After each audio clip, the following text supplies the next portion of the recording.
What's up? It's Bandit Auto, and just a quick update. So I've been driving the 75, finally got back over to my dad's house with the 79 and his 79, but the issue with this thing, the valves were fine. It needed to be adjusted.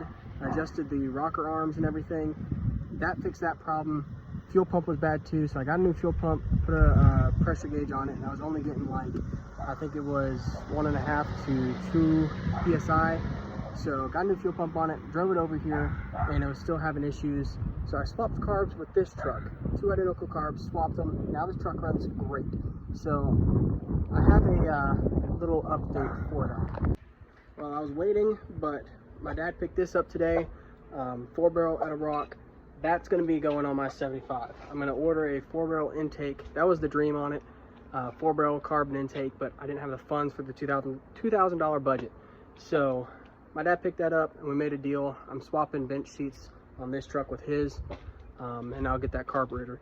So I'm going to put the good 2-barrel back on the gold truck, and I'm going to wait to drive the 75 because I'm going to put a 4-barrel on it. There will be a video on that coming soon. Stay tuned for that, but that's just a quick update for you.